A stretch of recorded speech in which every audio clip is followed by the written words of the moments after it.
And we're alive. Phil Tarrant, Tom Panos, Real Estate Exposed. Start of September, things are looking bright. It's like, Tom, seasons have changed immediately. It was winter last week or the week before. Now it's summer. It's 27 degrees outside today. What's happening, mate? You well? Yeah, it's a beautiful day. In fact, after this meeting, I've got one more commitment, and after that commitment, I'm going down to the park. I've got a bit of an operating pattern now. I'm training twice a day, Phil. I run the bay run in the morning, and then at around 4:30 in the afternoon, I actually end up going down to the park and do outdoor training with a couple of randoms I've just met who are a bit like me, wanting to fill their time with exercise, getting out there. But Phil, yeah, well, it's a beautiful day as we're recording here. Do they know you're a real estate celebrity, Tom? Well, I'm sure you told them.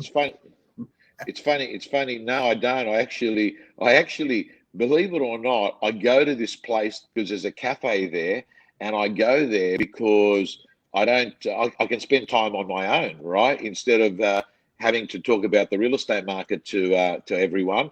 And it's funny that you brought that up because one of the guys is the brother. He's a football player's brother, Frank and Joe Pulatua. They're ex first grade rugby league players, and somehow he ends up last night finding my Instagram. And out of the blue, for 3 weeks he hasn't said anything, and today he sees me and he goes, "You're famous.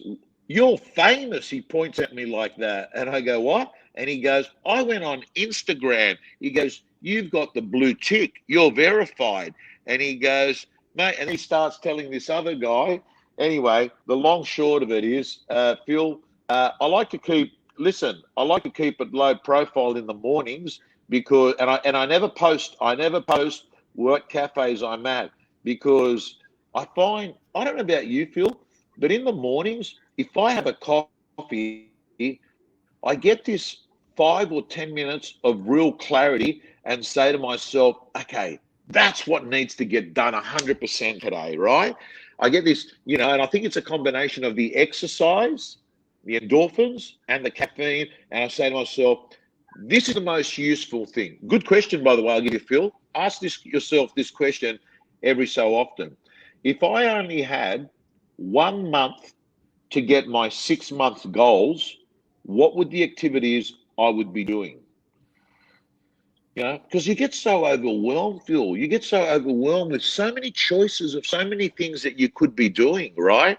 And that, decision fatigue is something that I've struggled with a lot in my life. Yeah, prioritization. Everyone struggles with it, and it's a learned skill to be able to harness it for the purpose of just operating, but then using it for good. It's definitely a learned skill. What do you tell people when?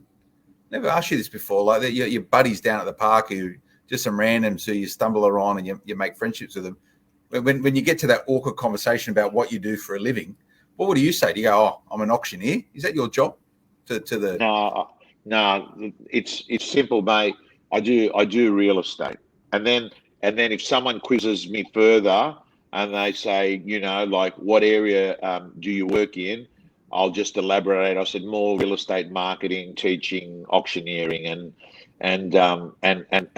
leave it there. It's funny because see, but by saying you're in real estate, you're asking to get more questions rather than trying to shut down questions. Because as soon as you in Australia say you're in real estate, someone goes, "Oh, really? What sort of real estate? What's happening to the market right now?" And I try and dodge questions about what I do for a living because I'm not really too sure, to be honest with you. So I try and say something which is means that you don't get any follow-up questions. But if you say you're in real estate, Tom, which is the message for agents, if anyone asks what you do, I'm in real estate. Yeah, that's actually a good point. I've got to tell you, maybe if I don't want to have a prolonged conversation about them, maybe real estate's not the right answer, but it is the right answer if you're an agent. And I've got to tell you, the most common thing, Phil, the most common thing a real estate agent gets asked is, "How's the market?" That sentence there, "How's the market?" Right? How's the market? and for the people that do know me, Phil, not the randoms that don't, people that know me, they'll ask me over and over again, how's the market, Tommy? Oh, what's the market doing? Oh, Tommy, what do you think is going to happen with the market? It's always a roundabout, how's the market, which is really interesting because it basically says to any agent that's watching this, every person that asks you how's the market is your next big opportunity.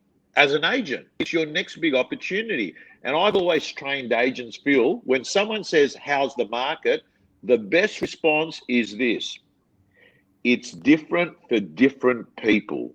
Can I ask you, are you talking more selling, buying, renting, or investing? And then shut up. Let them speak next and then go with the flow. That's the right answer if you want to be prospecting all the time. Yeah, well, you telegraphed my next question, Tom, and it was going to be when someone asks you, what do you do for a living? And you say real estate, should the next be, I would say, well, you're looking to buy or sell, but yours is a lot more organic way to ask that same question to actually get an appreciation for either or renting. You know, everyone's a potential customer in real estate. 100%. 100%. I'll tell you what I don't like, Phil, off on another tangent. When you meet, you know, like you've seen this before, Simon Sinek put a great video out talking about, you know, dating and business and the similarities between dating and business. And there's a beautiful video that, you know, articulates what we sometimes do in life. And that is, you know, a guy goes out on a date. Just picture this. A guy goes out on a date, meets a girl for the first time. They sit down and the guy says, you know, I run this big company. We make millions of dollars. And as you can see, I've just rocked up here in this nice car. I've only had that Maserati for a few months. I quite like it. I'll probably keep it for another 6 months.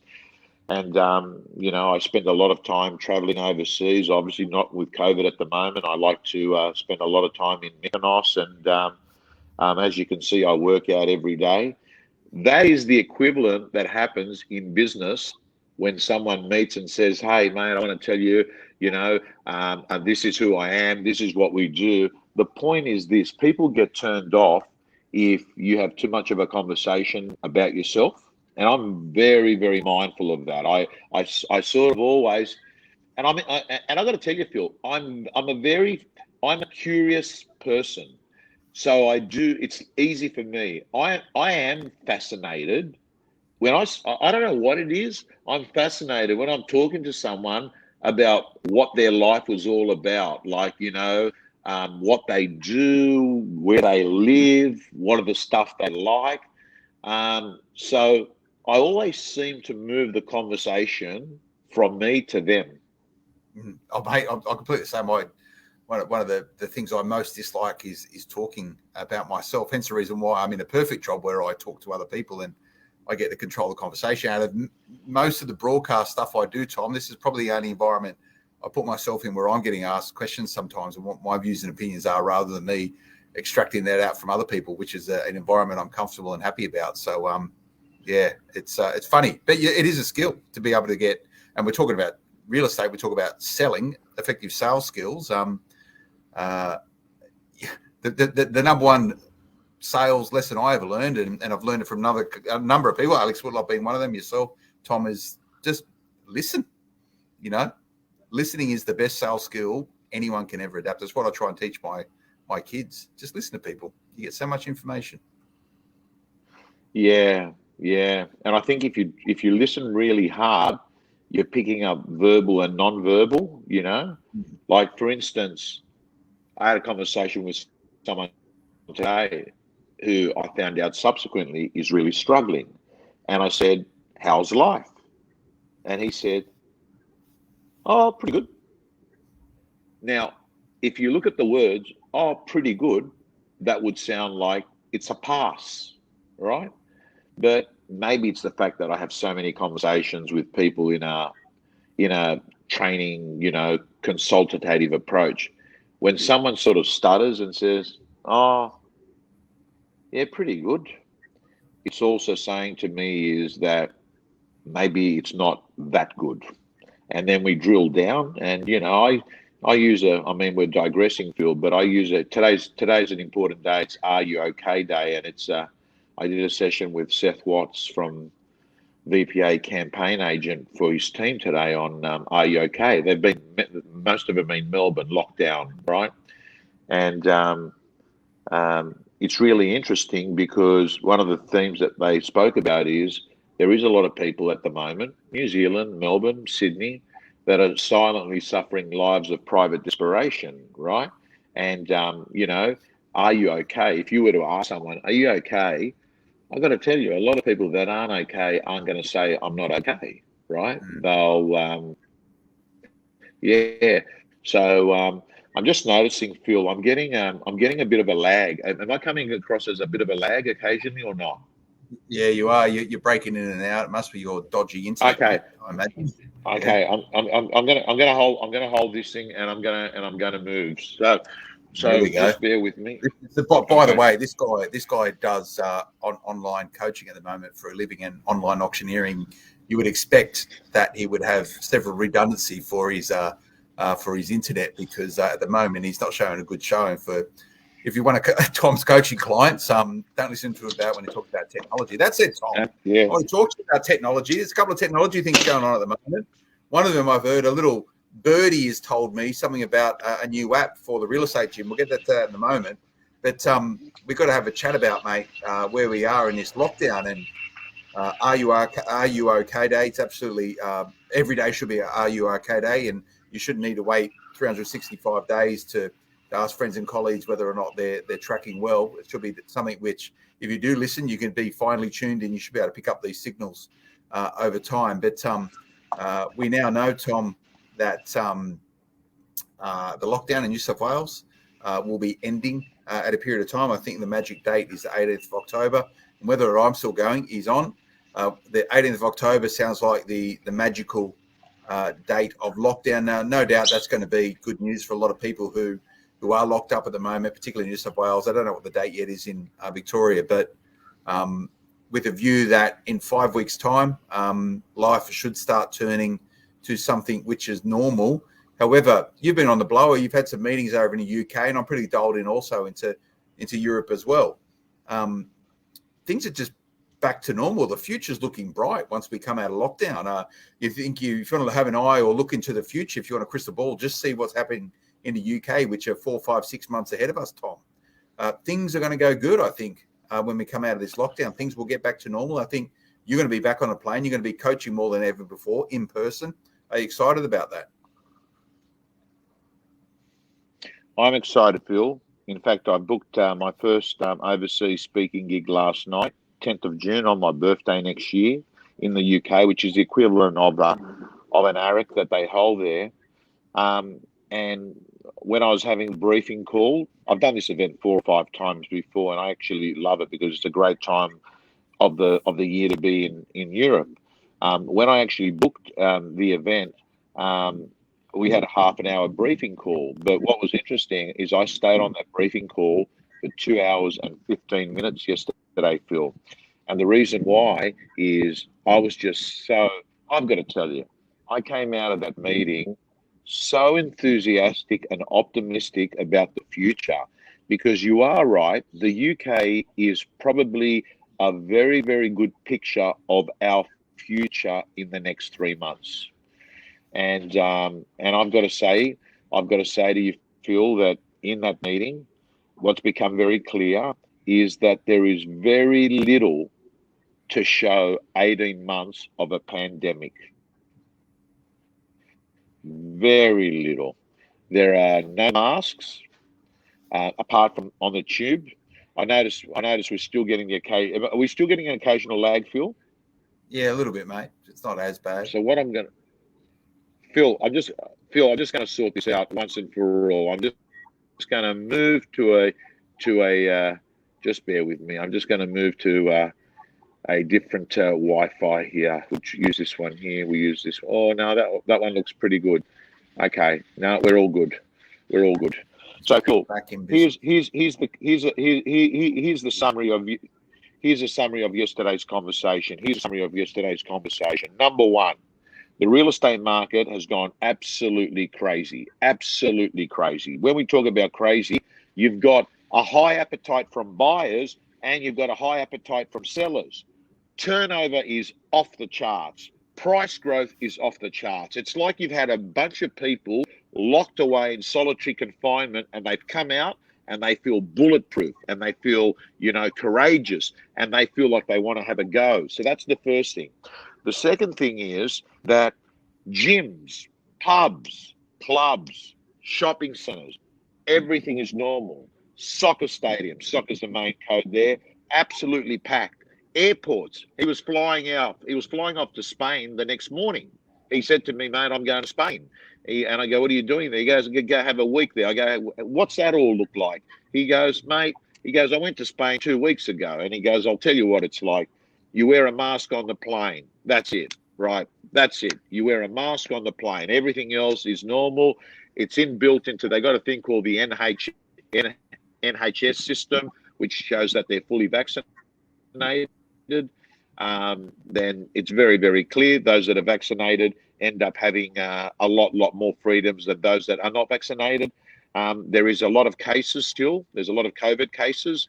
It appears that he says, in fact, he goes, there's significant amount of cases and there is people dying, but it appears to be a pandemic now in the unvaccinated subset of people. And the news don't talk about cases each day. They talk about the vaccination rate, and they've moved on. They're more talking about Brexit. They're actually off the COVID topic, Phil. Yeah, we spoke about this last week, the need to move away from reporting how many new cases there are. And Tom, your internet's still not great. So if that's sort of, people are finding that a little bit. Okay. He'll dial in. He's off the grid. Once again, that leaves me just alone to have a chat. Whether or not we're still recording, it still says it's live. But the whole Brexit situation in the UK, I spent quite a lot of time out there about 2.5 years ago as I was going through that pathway with a whole bunch of people from the accounting space with the Institute of Public Accountants going into Brexit. What it's going to do, I think, with Brexit is going to open up a whole bunch of new trading markets for British businesses and British citizens. You'll see it here in Australia, the connectivity that we have with British commerce, even the British Embassy here and the commercial people inside of those groups there. They're really looking to strengthen ties, make market opportunities for British businesses, but also to try and tie up with Australian organisations as well. So we'll have to watch that out. Where Tom Panos is, I'm not too sure. To give you some sense, I'll fill you all in. You still there, Tom? Yeah, you can't see me? I can't see you. I can just see a blank screen. Hence the reason why I'm talking about Brexit and what the British are doing, which is probably a little bit outside my pay grade. Are you still there now? He's dialing back in. Hopefully the stream exists. Are you there, Tom? So can I can see you, Phil, and I'm on the screen, but you can't see me. I can't see you. It still says we're live at 16 odd minutes. So Phil, what I'll do is if you can hear me, we can continue where we've got voice only, or if you'd like, I can actually just dial out and come back on. Mate, let's continue. Okay, perfect. I have to deal with looking at myself. You'll need to. I can't. I've got no visual clues, Tom, so I don't know whether or not you're going to start talking at all. But to my point, Brexit's an interesting, and how quickly they'll go back to what is important, putting COVID behind them. I'm super encouraged, Tom, looking at how the rest of the world has manoeuvred. I think our decision makers here in Australia now realise that the opportunity purely is to get the vaccine under control, get everyone vaccinated, and move on and move forward. I think we're already at 75% vaccination rates in New South Wales, first jab. I've got my second jab next Monday. Mate, I'll be ready to go when we're allowed to, and real estate will get back to business. Yeah, so Phil, let's just do a bit of around the grounds and just let people know. October 18 is the date for New South Wales. October 18, essentially they're talking pubs, gyms. We're talking, quite a lot of the restrictions that we've got going. Melbourne, they're getting a little bit of clarity over the next few days, and there's a strong possibility that they're going to be able to be doing private inspections. In New Zealand, Auckland, they're looking at going down from the level 4 to level 3. Regional New South Wales, they look like they're going to have their freedoms back, within the next week. So I've got to say to you, Phil, at the moment, what we're talking about is launching for the comeback. What we're talking about Phil, now is not the time to actually, if you are in that pajama slope, if you have been waking up at 10 o'clock, 11 o'clock, wearing your robe, if you've been hitting the alcohol in the middle of the day, now's the time to say, I'm drawing a line in the sand and I'm getting ready because we're about to take off. And in business, it doesn't matter whether you're in mortgages, whether you're in real estate or any category, Phil. We clearly know that the profession of sales has got this process called the 30-day rule. And it says that what you do in this 30 days is going to impact your next 90 days. We're about to have one of the best quarters in our businesses life. Phil, I'm actually putting out there, I actually think we're going to work right through and we're going to have 1 week off between Christmas and New Year's. The appetite for people is going to be super high. And I just hope that our listeners and our viewers understand not to waste this opportunity to get ready for the comeback. Yeah. And that means you've got to get fit for it right now and start making those preparations, whether it's prospecting, getting your databases sorted out, doing all that work you probably don't want to do that's been putting off to prepare yourself for what's going to be sort of some boom times in real estate. And to conclude this point, the future is looking bright, Tom, and I think there is now a clear pathway out of it. And that should help a lot of people who may be sort of in the depths of a part of their life at the moment where they're not too happy with, they don't know their way out. Well, things are going to get better. They're on their way to get better, and the opportunities to take control and drive that forward and lead. I want to get into, Tom, which I've heard about the real estate gym. You've created an app. I want to know about this because I didn't think you could get into the gym now because you've filled it up. What's going on? So Phil, the gym is not open all the time. We've got it locked 80% of the time. And then we have various seasonal, openings where we open it up and we bring members in. And that means that we have activities that we can dedicate towards those members. We've built a community of thousands of people, and it's not a look. I mean, I wish it was as straightforward as knowing that you could have, tens and hundreds of thousands of members and that it was all automated, but it's not. We're immersed into our community, so we're very close with them. And what we did is during March last year, we made the decision that for our business, and not for all businesses, but for our business, an app would be value add because unlike where we're talking off camera, your business, which is your content is always searched online. Our business is not. We've got a customer that is already locked in and it's the same customer, and we just got to make it easy for that customer to actually use the functionality of what they want. So for us, it was a natural thing to do to build an app, and it was a good learning experience for me, Phil, because building a WordPress website, is not a hard thing to do, but building a custom-built app. So if you go off to a technology company, and I said, see Netflix? And they said, yeah. I said, I want to build Netflix for real estate. That's what I want to do. I want to build Netflix for real estate. And they started saying, hey, Netflix for real estate, you're talking millions of dollars. And I said, why are we talking about millions of dollars? And Phil, am I back on the screen, Phil, or not? I can see you, but you're frozen, but we can hear you okay, mate. All right. Okay. So Phil, I said, explain to me why millions of dollars. Surely after all these apps have been built, you have found efficient ways of doing this. And it's really interesting, like things like the functionality, like one thing on Netflix, for example, on Netflix, you're watching a show. And what happens is on that show, you stop at a point. And then 2 days later, you go to a different device and you open it up and you continue watching the show from a different device at the same point. Like they say, that costs money to do that. That's coding that needs to do that.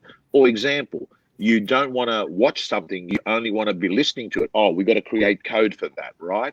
I want people to get served this bit of content, which is algorithms. There's money to go into that.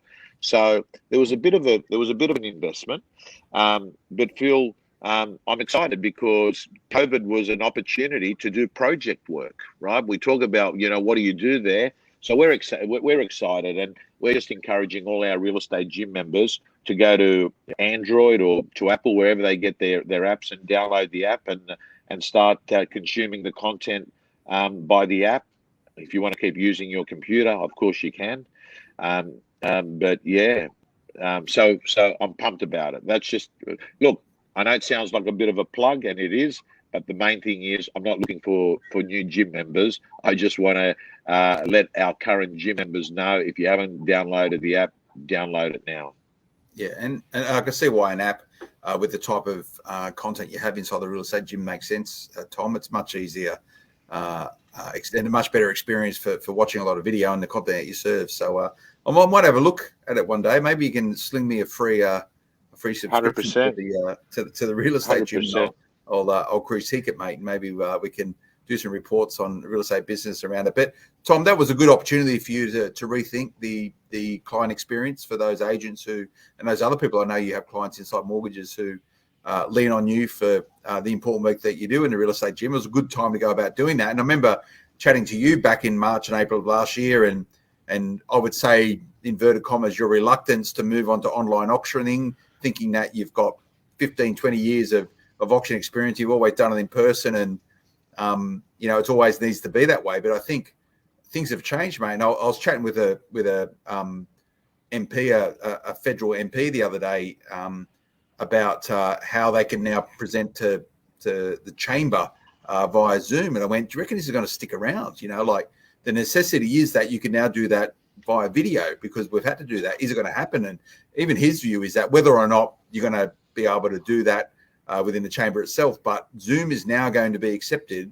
in to support the business of politics, when traditionally it was always you had to do it in person. So, mate, what's going to happen with online auctioning? I think you're actually enjoying it. I'm watching you.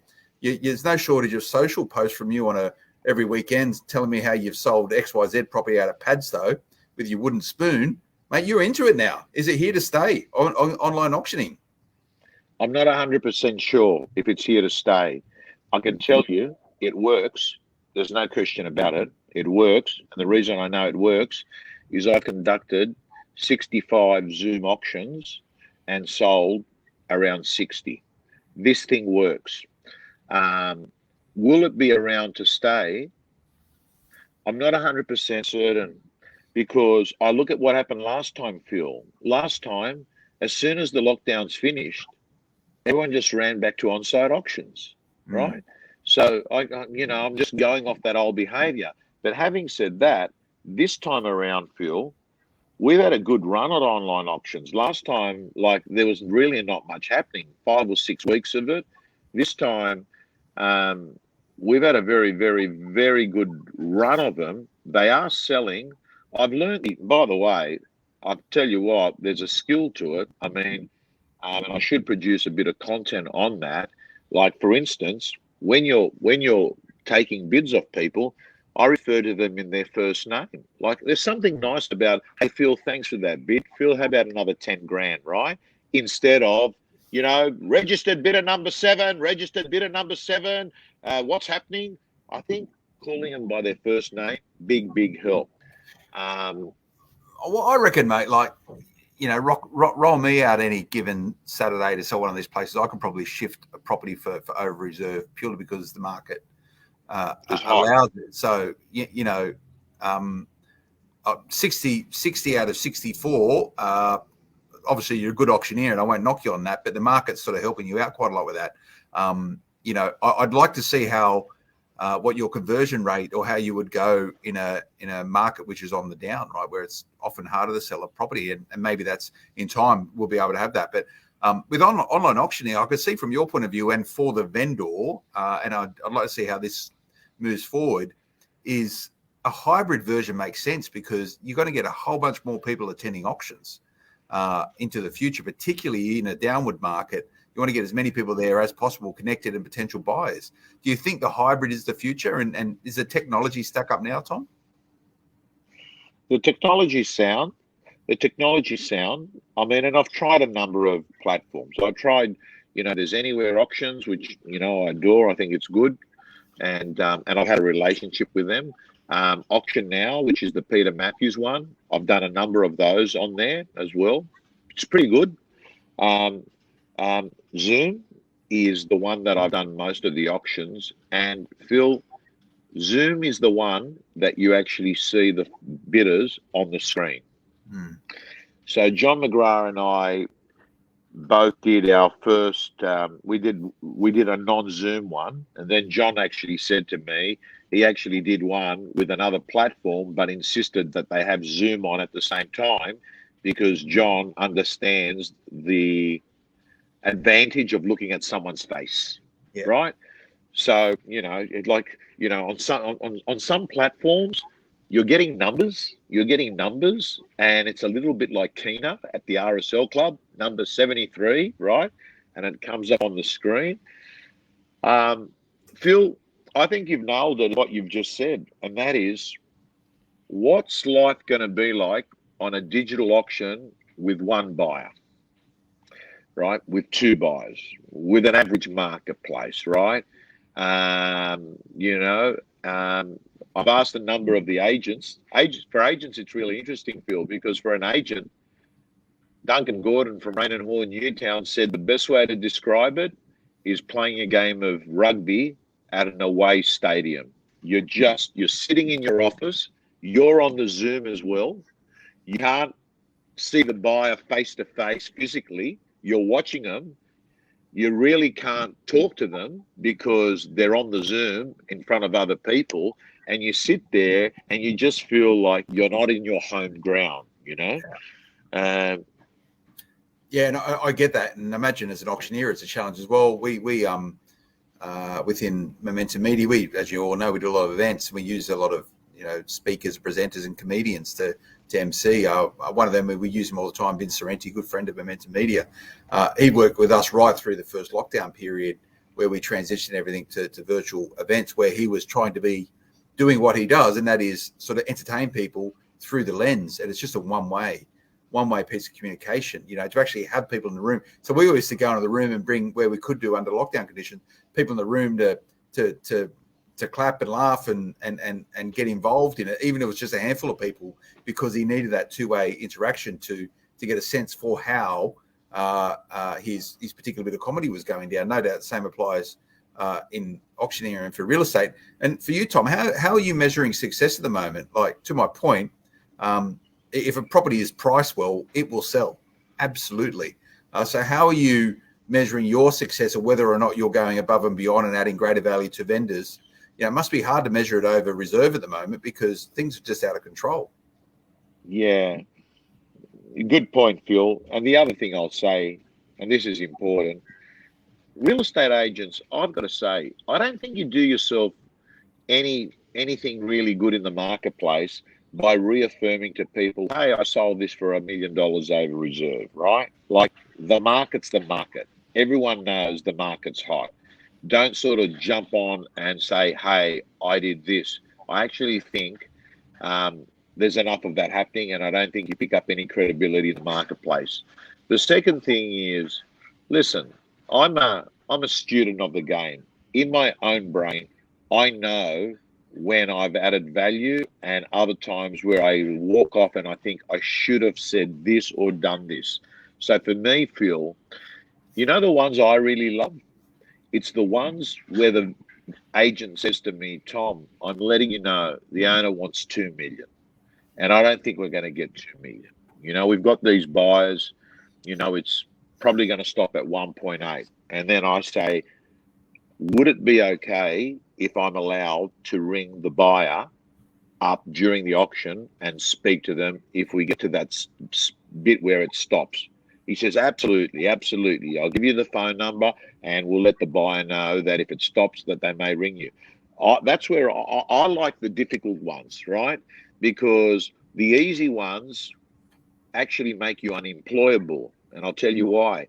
Because what you said is exactly right. You could go do it, right? So it's the difficult ones. It's the ones, the ones I like, Phil? The ones where you've got a buyer that'll pay 1.8 and the second buyer will pay 1.6.